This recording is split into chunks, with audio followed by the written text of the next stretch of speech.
UI UX Python నేర్చుకోండి, లక్షలు సంపాదించండి. Join quality thought. అంటే బేసిక్గా మిమ్మల్ని ఎప్పుడు కలిసినా నేను అడుగుదాం అనుకునే నన్ను రేకెత్తించే ప్రశ్న ఒకటి ఉన్నది. మీరు నార్మల్గా ఎప్పుడు లవ్ సబ్జెక్ట్స్నే ఎక్కువ హ్యాండిల్ చేస్తారు. దీనికి కారణం మీరు లవ్లో ఫెయిల్ అయ్యారా, లేకపోతే లవ్లో సక్సెస్ అయ్యారా? What is the element really that inspired to come in to this genre sir? First అందాల రాక్షసి స్టార్ట్ చేయడం అనేది పెద్ద కాకతాళీయంగా జరిగిందండి. అది ఓకే. అంటే నేను ఫస్ట్ ఏంటంటే అసలు నాకంటూ లవ్ స్టోరీస్ ఏం లేవు. అట్లా ఫెయిల్యూర్ లవ్ స్టోరీ అటెంప్ట్ లేదు దాంట్లో, ఇంకప్పుడు ఫెయిల్యూర్ ఉండే అవకాశం లేదు. అదేలేండి, అటెంప్ట్ లేదు ఇంకా అదే కదా. సో నేను at the age of 19 years అప్పుడు వచ్చానండి ఇండస్ట్రీకి. ఆల్మోస్ట్ 19-20 ఏలేడి చంద్రశేఖర్ గారి దగ్గరికి. ఓకే. జస్ట్ పీజీలో జాయిన్ అయ్యాను. అలాగా కొంచెం 2 years ఎర్లీ ఎడ్యుకేషన్ అది ఓవరాల్గా. సో ఫస్ట్ సెమిస్టర్ అయిపోయింది. సెకండ్ సెమిస్టర్ టైంలో నేను ఏలేడి చంద్రశేఖర్ గారి దగ్గరికి వచ్చాను. ఇంకప్పటి నుంచి చాలా చాలా బిజీగా ఉండేవాడు, ఆక్యుపైడ్ కంప్లీట్గా. అంటే ఆయన దగ్గర వర్క్ అసలు టైం అనేది తెలియదు, 24/7 ఉంటుంది. ఎందుకంటే ఆయన పడుకోడు, చాలా హెవీ థాట్ ప్రాసెస్ ఉంటుంది ఆయన ఫిల్మ్ మేకింగ్లో. ఓకే. నేను ఎక్కడ కొత్తగూడెం నుంచి వచ్చాను ఇక్కడికి. చిన్న రైటింగ్ ఇన్ఫ్లుయెన్స్ తప్పించి పెద్దగా ఏమీ లేదు నాకు దగ్గర. అంటే డైరెక్టర్ అవ్వాలన్న థాట్ కూడా నాకు డిగ్రీ అయిపోయిన తర్వాత వచ్చిన ఆలోచన. దాని చిన్నప్పటి నుంచి ఏదో ఉన్న ఆలోచన కూడా ఏం కాదు. మరి ఏ కారణం చేత ఇండస్ట్రీలోకి వచ్చేది? ఉద్యోగం చేయడం ఇష్టం లేక వచ్చానండి యాక్చువల్గా. ఎందుకంటే చిన్నప్పటి నుంచి రైటింగ్ అలవాటు ఉండేది. అంటే స్టోరీస్ రాసేవాడిని, పోయిటరీ రాసేవాడిని. ఇంకా డిగ్రీ అయిపోయింది. డిగ్రీ అయిపోయిన తర్వాత మాకు చాలా మధ్యతరగతి కుటుంబం. ఒక రకంగా చెప్పాలంటే బిలో మిడిల్ క్లాస్. ఫాదర్ ఏం చేసేవారండి? మా నాన్నగారు సింగరేణి కాలేజ్లో చేసేవారు. సింగరేణి. మా అమ్మగారేమో జ్యుడిషియల్ డిపార్ట్మెంట్. కోర్టులో. సో బోత్ ది పేరెంట్స్ ముగ్గురం బ్రదర్స్ మేము. సో అంత హోల్ బేసే మొత్తం ఎడ్యుకేషన్ ఉండేది. అదే. సో చిన్నప్పటి నుంచి అదే థాట్ ఉండేది, కానీ అంతే ఎందుకు ఎప్పుడు కూడా అటు సైడ్ వెళ్ళలేదు థాట్. అంటే లవ్ చేయటం ఆ ప్రాసెస్, ఎందుకు ఆ ప్రాసెసర్ లేదు నాకు. అదే, ఆ స్కూలే లేదు, థాట్ లేదు అసలు. సో వచ్చిన దగ్గర నుంచి బిజీగానే ఉండేవాడిని. అంటే ఏదైతే ఏజ్ అంటారో ఆ ఏజ్ మొత్తం కూడా నేను I spent working in films basically.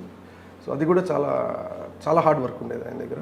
అప్పుడే కొత్తగా రావటం, నేర్చుకోవటం కదా. అంటే చిన్నప్పటి నుంచి ఉన్న థాట్ అయితే నాకు ఒక థాట్ పెరిగి ఉండేది ఆల్రెడీ. అంటే జీరో నుంచి మొదలు పెట్టాల్సింది. So more over international films అన్నీ ఆయన దగ్గర చాలా DVDs ఉండేవి, CDs ఉండేవి చంద్ర గారి దగ్గర. అవి చూడటం. అక్కడ ఫ్రిబ్జీ అని ఒకటి ఉండేది, వీడియో పార్లర్ ఉండేది ఫిబ్జియో సంథింగ్, పేరు గుర్తులేదు. సో అక్కడి నుంచి DVDs తెచ్చుకోవడం, డైలీ మినిమం ఒక 2-3 ఫిల్మ్స్ చూసేవాళ్ళం. సో అలా బిజీ అయిపోయింది తప్పించి థాట్ ఎప్పుడు రాలేదు అసలు అలాగా. ఇకపోతే ఇక లవ్ స్టోరీసే చేయటం అనేది కాకతాళీయం నేను చెప్పాను. యాక్చువల్గా నేను నేను రాసింది ఒక మంచి క్రైమ్ కామెడీ రాశాను. ఫస్ట్ ఫిల్మ్ చేద్దాం అనుకున్నాను. నా ఫ్రెండ్ సుధీర్ అని ప్రొడ్యూసర్ అనమాట. ఇద్దరం కలిసి మొదలుపెట్టాము. బట్ అది కథ రాసేసి అంతా అయిన తర్వాత అది కొంచెం ఎందుకు బడ్జెట్ పెద్దదైపోద్దేమో అనిపించింది. అంటే ఆల్మోస్ట్ అప్పట్లోనే అది ఒక 6 crores టచ్ అయిపోద్ది, 5 crores దాకా అయిపోతుంది. అది యాక్చువల్గా ఐడియా ఏంటంటే ఒక 2.5-3లో తీయాలి సినిమా అనేది. అదే అలివి, అంతకుమించి అలివి లేదు సుధీర్ కూడా. సో ఇంకా లవ్ స్టోరీ అయితే బెటర్ ఆప్షన్ అని చెప్పి అనుకోవడం జరిగింది. సో ఎప్పుడో నేను చిన్నప్పుడు రాసుకున్న ఒక చిన్న పోయిటరీ థాట్ని నేను దాన్ని ఎక్స్పాండ్ చేసి స్టోరీ చేశాను, అందాల రాక్షసి. ఓకే. సో అదేంటంటే ఎర్త్, సన్, మూన్ మధ్యలో ఒక లవ్ స్టోరీ. దాని metaphor. Okay. Earth, sun, moon వీటి మధ్యలో ఒక ప్రేమ కథ ఉంటే ఎలా ఉంటుంది సో అనేది అందాల రాక్షసి మెయిన్ మెటఫర్ ఐడియా. సో దాన్ని ఎక్స్పోజ్ చేస్తూ కథ రాశాను. అలా సినిమా చేశాను. సో అది కంటిన్యూ అయింది అలాగే. ఓకే. సో మీరు సినిమా లవ్ స్టోరీ మీద ఒక మక్కువ, లేకపోతే ఇన్స్పైర్డ్ బై బాలచందర్, భారతీరాజా గారు, అలాగా మీరు లవ్ స్టోరీలు స్టార్ట్ చేయాలి? ప్రతి much inspired by all these legends అండి, 100%. ఎందుకంటే నేను చెప్పాను కదా, నాకు చిన్నప్పటి నుంచి ఏం తెలియదు సినిమాలని అంత. నాకు అసలు పెద్ద ఎక్కువ డైరెక్టర్స్ ఎంతమంది ఉన్నారు, నాకు బాగా తెలిసిన డైరెక్టర్, నాకు బాగా నచ్చిన సినిమాలు చాలా తక్కువ అప్పట్లో. అవునా? అంటే సినిమా చూడడం కూడా చాలా రేర్ యాక్చువల్లీ. మా అమ్మ ఎలా చేసేది కదా, అందుకని నేను స్క్రీన్ మీద చూసిన సినిమాలు చాలా వేల మీద లెక్క పెట్టచ్చు అప్పట్లో, నా స్కూలింగ్ టైంలో. అఫ్కోర్స్ చిరంజీవి గారి సినిమాలు చూసేవాళ్ళం. తర్వాత స్వాతి కిరణం చూడటం పెద్ద టర్నింగ్ పాయింట్ నాకు as a viewer first. Okay. థియేటర్లో చూసాను నేను స్వాతి కిరణం. నాకు అసలు విశ్వనాథ్ గారు డైరెక్టర్ అసలు అంటే చెప్పాను కదా నేను, నార్మల్ అసలు ఏం తెలియదు దాని గురించి. నాకు అసలు టెక్నికాలిటీస్ ఏంటి అనేది కూడా ఏం తెలియదు. దానికి ఒక డైరెక్టర్ ఇలా ఉంటుందని ఏం తెలియదు నాకు. స్వాతి కిరణం సినిమా చూసినప్పుడు స్టన్ అయిపోయాను. అంటే ఫస్ట్ టైం ఈ డైరెక్టర్ ఎవరు, అంటే ఆర్టిస్టులు అందరిని వదిలేసి దీని వెనకాల ఏదో ఒక పెద్ద ఒక లెజెండరీ వర్క్ జరిగిపోయిందని నాకు తెలియకుండా ఆ ఏజ్లో నాకు అర్థమైంది. అది ఎవరు అంటే విశ్వనాథ్ గారు అని తెలిసింది. మా ఇంటి దగ్గర సంతోష్ వీడియో పార్లర్ అని ఒక వీసీపీస్ అప్పట్లో రెంట్కి ఇచ్చేవాళ్ళు. అవునండి. అదృష్టవశాత్తు వాళ్ళు ఉండేది మా ఇంటి పక్కనే. ఓకే. సుధాకర్ గారు అనుకుంటా ఆయన పేరు. సో వాళ్ళ పార్లర్లో ఈ డైరెక్టర్ సినిమాలు ఏమున్నాయి అని చెప్పి అడిగితే తన్ని శంకర్ అని ఒక అబ్బాయి ఉండేవాడు షాప్లో. తను అడిగితే తను శంకరాభరణం సినిమా VHS ఇచ్చాడు నాకు ఫస్ట్. తీసుకుని వాళ్ళ ఇంట్లోనే చూశాను నేను సంతోష్ వీడియో పార్లర్. ఇంకా అది నెక్స్ట్ లెవెల్ ఆఫ్ ఎడిక్షన్ అయిపోయింది నాకు శంకరాభరణం ఫిల్మ్. అదేలేండి. అదే టైంలో సిటీ కేబుల్లో రోజా సినిమా చూశాను. అది ఒక సీజన్ లాగా జరిగింది, అది కంప్లీట్. అదొకటి స్టన్ అయిపోయే సినిమా. సో దాని తర్వాత నాకు మణిరత్నం గారు, విశ్వనాథ్ గారు చాలా చాలా అంటే అడ్మైర్ చేసే ఇది అయిపోయింది మొత్తం అంతా. ఇంకా తర్వాత నేను విశ్వనాథ్ గారి సినిమాలు అన్నీ చూశాను, మణిరత్నం గారి సినిమాలు చూశాను మొత్తం అంతా. అలా చూసిందే మౌన్ రాగం ఇవన్నీ ఆ టైంలో. అదే మొదటి సినిమాలో నాకు అసలు తెలియదు. రోజా తర్వాత వెనకాల సెర్చ్ అంతా, ఇది స్వాతి కిరణం తర్వాత వెనకాల సెర్చ్ ఏం చేశాను అది ఉండేది అంతే as a viewer. But writing అలవాటు ఉండేది. తర్వాత డిగ్రీకి వచ్చిన తర్వాత దెన్ ఐ డిసైడెడ్ అంటే ఇంకా జాబ్ దీని తర్వాత చదువు అంతా కూడా ఉద్యోగానికి డైవర్ట్ చేస్తుంది తప్పించి డైరెక్షన్ అంతా అటే వెళ్తుంది దారి. అవును. నాకు ఇంట్రెస్ట్ లేదు అసలు, జాబ్ చేసే ఉద్దేశం లేదు, అసలు అలవాటు లేదు, అంటే అంత పేషెన్స్ లేదు నాకు. ఫస్ట్ ఇంకేం చేయగలం అనుకున్నప్పుడు చిన్నప్పటి నుంచి ఉన్న రైటింగ్ ప్యాషన్ తోటి రైటింగ్ అలవాటు ఉండేది చిన్నప్పుడు. ఓకే. సో ఇక దాని మీరు డెస్టినేషన్ కథలు ఈ పత్రికలకి ఏం రాయలేదు. అదే మీ సొంతానికి రాసుకున్నారు. ఓకే. ఎటు అది చిన్న హాబీలాగా అలవాటైంది అంతే, అంతకుమించి ఇంకేం లేదు. పత్రికలకి రాసేంత రాయలేదు నేను. సో డిగ్రీ అయిపోయిన తర్వాత దెన్ ఐ డిసైడెడ్ ఓకే అన్ని నదులు సముద్రంలో కలుస్తాయి అన్నట్టు ఆ రచన అన్న ఆలోచన రాస్తున్న ఆ థాట్ నన్ను ఇండస్ట్రీకి తీసుకొచ్చింది. ఓకే. అలా నేను ఫస్ట్ కలిసిన వ్యక్తి ఎల్లేడి చంద్రశేఖర్ గారు. ఓకే. ఆయన వెంటనే ఇమీడియట్గా అయిపోయిందండి రాగానే? లేదండి, ఒక 1 month ఆయన కంటిన్యూస్గా నేను చాలా ఎకడమిక్స్ చాలా బాగుండేవాడిని నావి, ఆల్మోస్ట్ 90% ప్లస్. ఆయన చాలా ఇబ్బంది పడ్డారు, ఎందుకమ్మా ఇంత పెట్టుకుని అవసరంగా ఇక్కడికి వచ్చి ఇప్పుడు చేసుకుంటామేమో ఒకసారి ఆలోచించుకుంటే మీరు వద్దంటే ఇంకొని ట్రై చేస్తాను తప్పించి వెళ్ళిపోవడం లేదు. అంటే నాకు ఉద్యోగం చేయడం ఇంట్రెస్ట్ లేదు అంతే. అదేలే, నేను ఏం చేయలేను. అంటే ఉద్యోగం చేయడం ఇంట్రెస్ట్ లేదు, దీని మీద ప్యాషన్ ఉంది.